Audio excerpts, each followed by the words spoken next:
श्री शिव पुराण महात्म्य। शिव महापुराण धर्म, अर्थ, काम और मोक्ष रूपी चारों पुरुषार्थों को देने वाला है।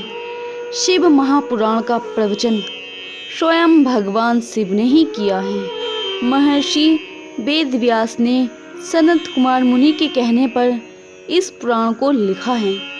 मूल शिव महापुराण की श्लोक संख्या 1,00,000 है, लेकिन व्यास जी ने इसे 24,000 श्लोकों में संक्षिप्त कर दिया है। पुराणों की क्रम संख्या के अनुसार शिव महापुराण का स्थान चौथा है। यह पुराण समस्त पुराणों के माथे का तिलक माना जाता है। शिव महापुराण में वेदांत, विज्ञानमय तथा निष्काम धर्म का उल्लेख है। साथ ही इस ग्रंथ में श्रेष्ठ मंत्र समूहों का संकलन भी है। जो कोई भी शिव पुराण को आदर से पढ़ता और सुनता है, वह भगवान शिव की विशेष कृपा प्राप्त करता है। शिव का अर्थ है कल्याण। शिव के महात्म्य से ओतप्रोत यह पुराण शिव महापुराण के नाम से प्रसिद्ध है। भगवान शिव पापों का नाश करने वाले देव हैं। शिव बड़े ही सरल स्वभाव के हैं, इसीलिए उनको एक नाम भोला नाम से भी पुकारा जाता है। शिव अपने नाम के अनुसार ही बहुत ही भोले भाले हैं एवं शीघ्र ही प्रसन्न होकर अपने भक्तों को मनोवांछित फल देने वाले हैं। 18 पुराणों में कहीं शिव पुराण तो कहीं वायु पुराण का वर्णन आता है। शिव महापुराण का संबंध शैव मत से है। इस पुराण में प्रमुख रूप से शिव भक्ति और शिव महिमा का प्रचार प्रसार किया गया है तथा प्राय सभी पुराणों में शिव को त्याग, तपस्या, वात्सल्य तथा करुणा मूर्ति बतलाया गया है। ऐसा माना जाता है कि शिव सहज ही प्रसन्न हो जाते हैं और मनोवांछित फल देते हैं, किंतु शिव पुराण भगवान शिव के जीवन चरित्र पर प्रकाश डालते हुए उनके रहन सहन और उनके विवाह, उनके पुत्रों की उत्पत्ति के विषय में विशेष रूप से बतलाया गया है।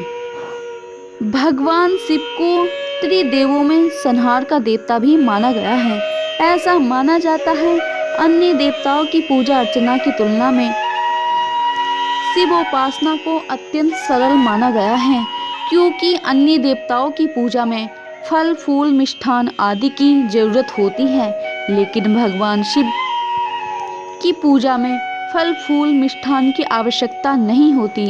भगवान शिव मात्र 1 लोटा जल से ही प्रसन्न हो जाते हैं। शिव तो स्वच्छ जल, बिलपत्र, कंटीले और न खाए जाने वाले फल, धतूरा आदि से ही प्रसन्न हो जाते हैं।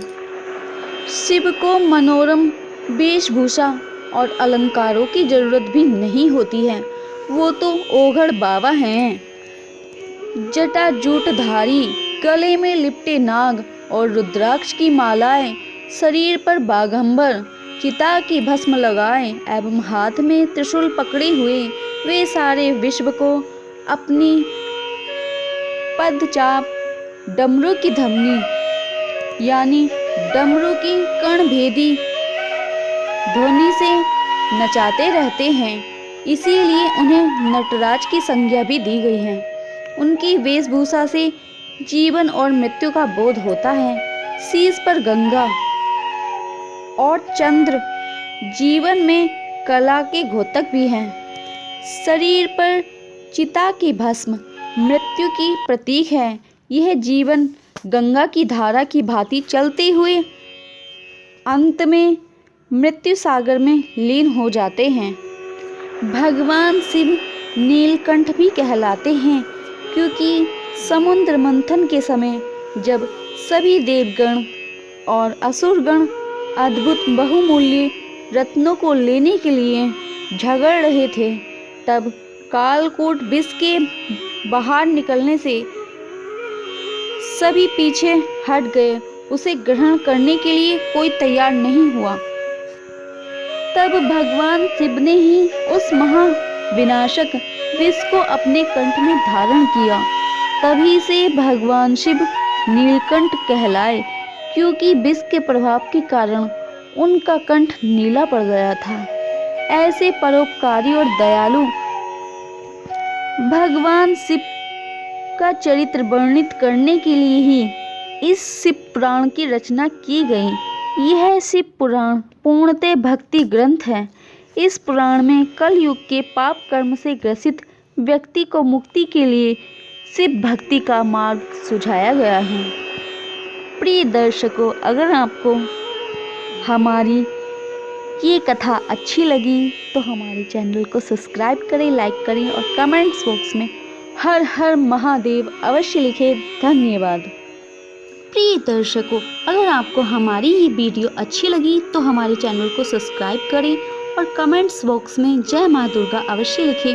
और अगर आप भगवान से कोई अपनी मनोकामनाएं पूर्ण कराना चाहते हैं तो कमेंट्स बॉक्स में 11 बार हर हर महादेव सच्चे मन से लिखें। आपकी मनोकामना अवश्य ही पूर्ण होगी। हर हर महादेव।